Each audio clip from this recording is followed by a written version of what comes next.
യേശു 40 രാവും 40 പകലും ഉപവസിച്ച ശേഷം അവന് വിശന്നു.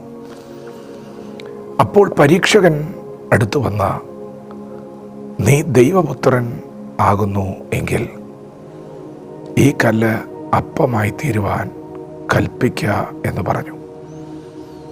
യേശു അവനോട്, മനുഷ്യൻ അപ്പം കൊണ്ട് മാത്രമല്ല ദൈവത്തിൻ്റെ വായിൽ നിന്ന് വരുന്ന സകല വചനവും കൊണ്ടും ജീവിക്കുന്നു എന്ന് എഴുതിയിരിക്കുന്നുവല്ലോ എന്ന് പറഞ്ഞു. നമ്മുടെ കർത്താവായ യേശു യോഹന്നാൻ സ്നാപകൻ്റെ കീഴിൽ യോർദാൻ നദിയിൽ സ്നാനമേറ്റ ഉടനെ സ്വർഗം തുറന്നു. പരിശുദ്ധാത്മാവ് പ്രാവെന്ന പോലെ യേശുവിൻ്റെ മേൽ വന്നിറങ്ങി.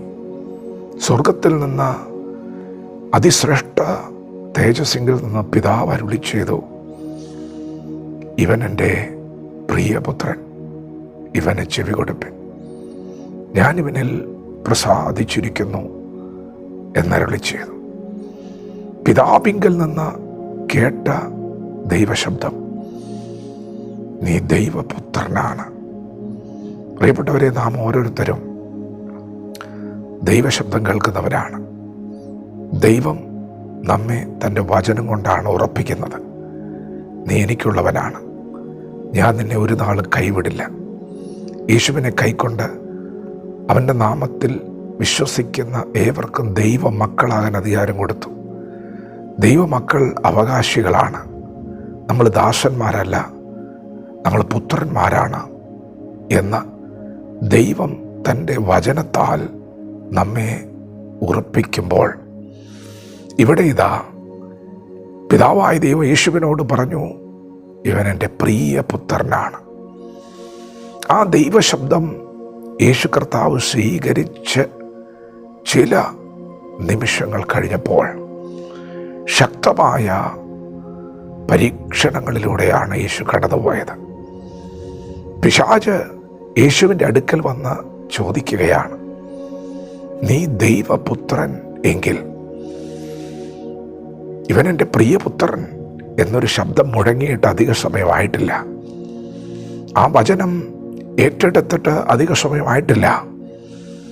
എന്നാൽ ആ വചനത്തിൽ ശക്തിപ്പെടുവാൻ തുടങ്ങുമ്പോൾ ദൈവ വചനത്തിൽ ഉറച്ചു നിൽക്കാതെ വണ്ണം ആ വചനത്തിൽ നിന്നും പിന്തിരിപ്പിക്കുവാനും ദൈവിക പദ്ധതികൾ അട്ടിമറിക്കുവാനുമുള്ള പൈശാചിക തന്ത്രങ്ങൾ.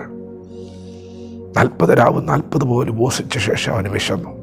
ആത്മാവിൽ നമ്മുടെ കർത്താവ് ശക്തനാണ്, എന്നാൽ ശരീരത്തിൽ വിശപ്പ് അനുഭവിക്കുകയാണ്. അപ്പോഴാണ് ഇങ്ങനൊരു ചോദ്യം.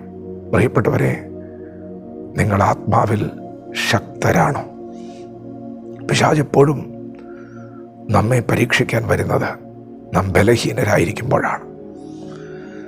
നാം ബലഹീനരാകുമ്പോഴാണ് അവൻ നമ്മെ തകർക്കാൻ പദ്ധതികൾ മെനയുന്നത്. ബാല്യക്കാരെ, നിങ്ങൾ ശക്തരാകയാലും ദൈവത്തിൻ്റെ വചനം നിങ്ങളിൽ വസിക്കയാലും നിങ്ങൾ ദുഷ്ടനെ ജയിച്ചിരിക്കയാലും ഞാൻ നിങ്ങൾക്ക് എഴുതുന്നു എന്നാണ് യോഹന്നാൻ അപ്പോസ്തലനിലൂടെ ദൈവം നമ്മോട് പറഞ്ഞത്. യേശു കർത്താവ് ആ പരീക്ഷയെ ജയിക്കുകയാണ്.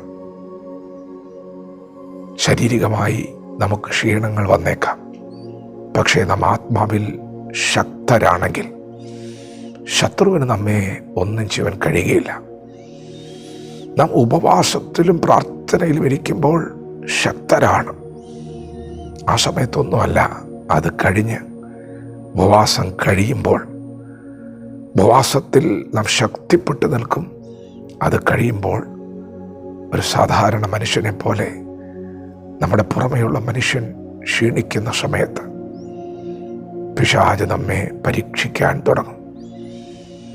എന്നാൽ യേശു കർത്താവ് നമുക്കൊരു നല്ല മാതൃക വെച്ചാണ് പോയത്.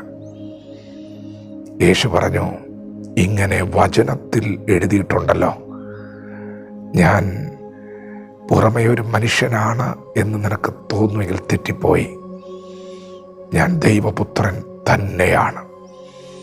അപ്പം വേണ്ട, എനിക്ക് വചനം മതി.